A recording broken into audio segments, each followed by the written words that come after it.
ujumbe wetu wa leo utakuwa umebeba kichwa kinachosema shukrani. Wote tunafahamu kama ambavyo utangulizi ulivyokuwa, tunafahamu shukrani ni nini. Shukrani ni kusema asante. Shukrani ni kuonyesha umependezwa na lile jambo lililofanyiwa. Shukrani ni tendo ambalo linawezekana likaonekana dogo kwa maneno, lakini kushukuru ni tendo kubwa sana katika ulimwengu wa roho. Tunaona kwamba watu wengi wanaomba, wengi sana wanaomba, lakini ni wachache. Ile idadi ya wale watu wanaomba ukilinganisha na idadi ya watu wanaokuja kushukuru ni vitu viwili tofauti. Wengi wanaomba, lakini wanaoshukuru ni wachache sana. Lakini inatupasa kutambua kwamba siri ya kupata baraka, siri ya kuongezewa neema, siri ya kupata miujiza, siri ya mambo mengi mazuri imefichwa ndani ya shukrani. Na sio shukrani tu, shukrani ya kweli, shukrani ya dhati kutoka moyoni. Kwa hiyo kushukuru inapaswa kuwa ni sehemu ya maisha yetu ya kila siku.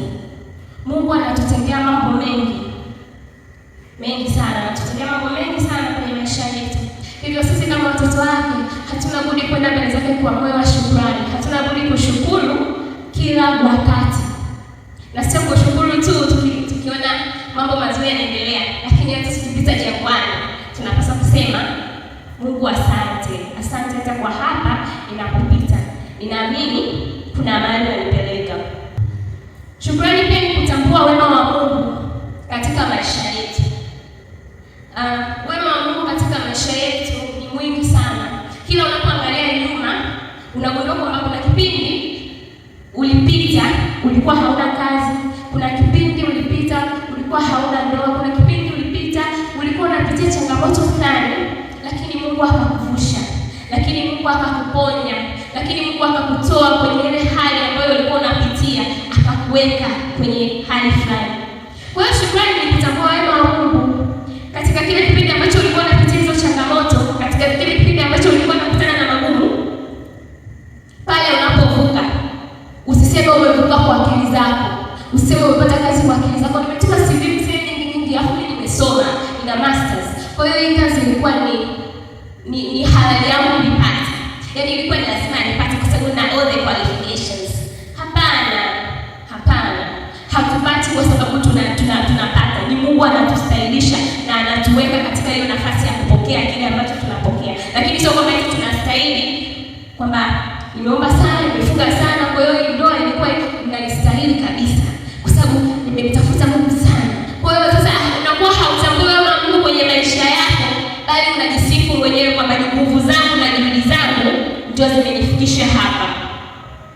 Kwa hiyo tunatakiwa kutambua wema wa Mungu katika maisha yetu. Kushukuru ni kutambua wema wa Mungu kule alikokutoa, alikokupitisha na hata hapo umefika. Naomba tusome kitabu cha Zaburi sura ya 103 na mstari wa 2. Daudi alikuwa anasema, ananiambia nafsi yake muumini Bwana na wala isisahau fadhili za Mungu. Wengi tunasahau fadhili za Mungu anazotutendea kwenye maisha yetu. Wengi tuna baada ya kutendewa, sijui inatokea nini, yani mtu unakuwa unaanza kusahau. Yaani unasahau kabisa ile hali unayopitia, unasahau kwamba kuna kipindi ulikuwa unapita katika hiyo changamoto lakini ukatoka. Sasa unasahau. Lakini pale ambapo unatendewa muujiza na Mungu, haupaswi kusahau. Nafsi yako inatakiwa imrudi Bwana, imshukuru siku zote. Uone kwamba ni Mungu ndio amefanya, sio juhudi zako wala sio akili zako. Pia kushukuru ni ishara ya kuridhika au kutosheka. Kushukuru ni ishara ya kuridhika au kutosheka. Mtu anayemshukuru Mungu anaonyesha moyo wa kuridhika.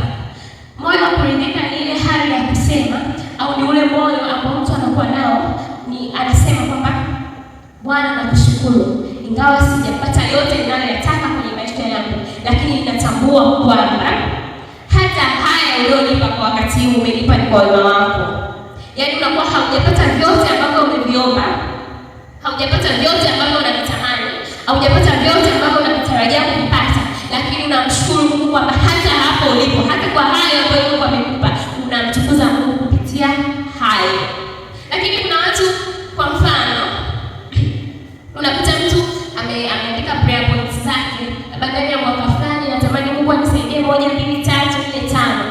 Mungu akafanya mawili, alafu matatu hajafanya. Katika yale mawili sasa anaanza kulalamika. Mungu, sasa basi tungetenda ile la 5 ukaacha ile la 2. Yaani anaanza sasa kumquestion Mungu. Yaani anakuwa hana ile hali ya kuridhika na kusema Bwana ninakushukuru hata kwa haya uliyotenda. Ninaamini kwamba mkono wako ulionisababisha kupata haya utaniwezesha kupata na mengine ninayoyaomba. Lakini watu hawana moyo wa kuridhika. Wamejaa na laumu, wamejaa na complaints, yaani wanalalamika tu, Bwana mbona hujanitendea hivi? Lakini hawajui kuna watu hata hilo ambalo Mungu amenitendea, amenisaidia. Kuna watu hawana. Kuna watu hata hiyo kazi ambayo wewe unaiona kwamba unatamani upate kazi nyingine nzuri zaidi. Kuna mtu hata hiyo anaitamani lakini hajaipata. Kwa hiyo tujifunze kuwa na ile hali ya kuridhika na kuomba Mungu afanye tena na tena. Na kama anaweza kufanyia kwa hilo, basi atakufanyia zaidi na zaidi. Ili bado uwe na moyo wa shukrani. Uwe na moyo wa kushukuru. Kama hauna huo moyo wa kushukuru, Mungu akusaidie wewe nao. Naomba tusome kitabu cha Wafilipi sura ya 4 mstari wa 11 hadi wa 12. Hapa tunaona Paulo alikuwa anasema kwamba si kwamba nasema haya kwa kuwa nina mahitaji, maana nimejifunza kuwa radhi na hali yoyote niliyo nayo. Hali yoyote aliyo nayo. Yaani hakuwa radhi kwa hali nzuri tu wanayokutana nayo, lakini kwa hali yoyote. Ambapo hapo chini mstari wa 12 inasema najua kudhiriwa, tena najua kufanikiwa. Katika hali yoyote na katika mambo yoyote nimefundishwa kushiba na kuona njaa, kuwa na vingi na kupungukiwa. Kwa hiyo tunaona kwamba sio kila wakati utakuwa na vingi. Kuna wakati utapungukiwa kabisa. Hautakuwa hata na kimoja. Lakini unapaswa kufanya nini? Unapaswa kumshukuru Mungu. Kuna wakati utakuwa na njaa, utakosa hata shilingi 500 ya kununua mkate useme ule. Lakini unapaswa kufanya nini? Shukrani inapaswa kuwa wimbo wako wa kila wakati. Yaani unapokutana na magumu, mshukuru Mungu. Unapokuwa katika hali nzuri, Mungu amekuwezesha, amekufanikisha, pia unapaswa kumshukuru Mungu. Kwa hiyo kabla Mungu hajaongeza, lazima umshukuru kwa kile alichokupatia kwa wakati huo. Kabla Mungu hajakuongeza zaidi, hajatanua zaidi uchumi wako, hajakutanua katika eneo lolote la maisha yako, mshukuru Mungu kwa hapo ulipo. Mshukuru Mungu kwa hiyo hali ulikuwa nayo kwa wakati huo. Amina. Pia tunajifunza kwa Yesu mwenyewe. Tunaona kwamba wakati wanafunzi wake wanaenda kumwambia kwamba hakuna chakula, Yesu hakulalamika. Zaidi sana tunaona alishukuru. Yaani alipoambiwa chakula kitosha hakulalamika, alishukuru. Tunaona matokeo ya yeye kushukuru, muujiza mkubwa ukatokea. Ukatokea na chakula kingi, watu wakala, watu wakashiba, watu wakasaza. Lakini tunaona mwanzo ni kwamba alishukuru hata kwa kile kidogo ambacho kilichokuwepo kwa wakati huo. Na Mungu akakitumia hiko kidogo akakizidisha. Kikawa kingi na kikatosha. Tunaona hiyo katika kitabu cha Mathayo sura ya 15 mstari wa 33 hadi wa 36. Kwa hiyo tunajifunza kwa Yesu mwenyewe kwamba alishukuru. Aliposhukuru kile chakula kikazidishwa. Watu wakala, wakubwa, watoto wakashiba. Kwa hiyo tunaona kwamba tunatakiwa kushukuru.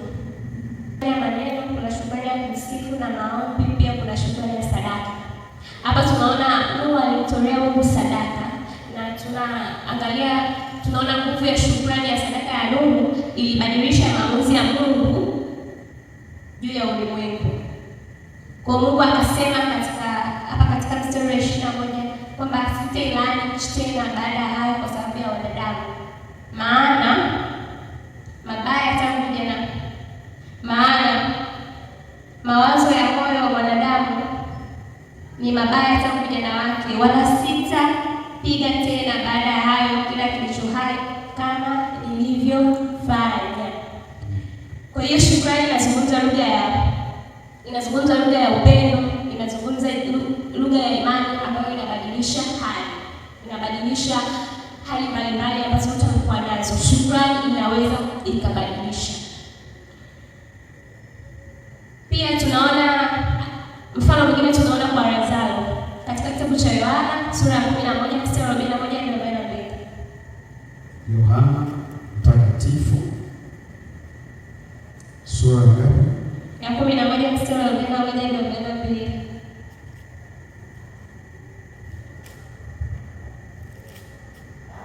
Yohana Mtakatifu sura ya 11 mstari wa 41 hadi ule mstari wa 42. Neno la Mungu linasema, basi waliondoa lile jiwe. Yesu akainua macho yake juu akasema, Baba, nakushukuru kwa kuwa umenisikia, nami najua ya kwamba wewe unanisikia tangu siku zote, lakini kwa ajili ya mkutano huu waliohudhuria nalisema haya, ili wapate kusadiki kwamba ndiwe uliyenituma. Naye akiisha kusema hayo, akalia kwa sauti kuu, Lazaro, njoo nje.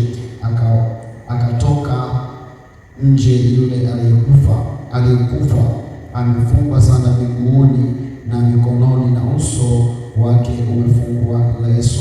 Na Yesu akamwambia, mfungueni mkamwache aende zake.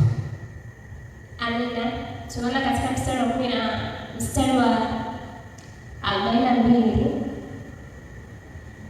mstari wa 41, basi akaondoa lile jiwe. Yesu akainua macho yake juu akasema, Baba, nakushukuru kwa kuwa umenisikia. Hapo bado Lazaro hajafufuka, hajatoka kaburini, lakini alimshukuru Mungu akiamini kwamba Mungu amemsikia, na kama amemsikia atatenda. Kwa hiyo tunaona kwamba shukrani ni moja kati ya milango mikubwa ya muujiza. Inawezekana haujapokea muujiza wako kwa sasa, lakini kwa kitendo cha wewe kumshukuru Mungu kwa muujiza ambao unautarajia, unafungua mlango wa muujiza kutokea kwenye maisha yako. Kwa hiyo kwa kushukuru kwa kile ambacho tumekipata, Mungu anafanya kwa sababu umemshukuru, na Mungu wetu anapendezwa na shukrani. Anapendezwa na watu wenye mioyo ya kumshukuru, na watu wenye mioyo ya kusema asante, watu ambao hawanuniki, watu ambao hawana laumu, watu ambao hawajawa na lawama, watu wenye mioyo ya shukrani.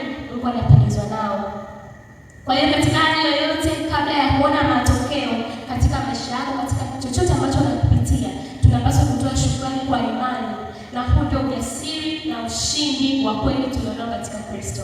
Kwa hiyo tunatoa shukrani zetu mbele za Mungu kwa imani pale ambapo bado tulipokea kile ambacho tunakitamani kupokea, na hiyo kitu inaleta ushindi, inaleta matokeo ya kile ambacho unakitarajia kutokea kwenye maisha yako.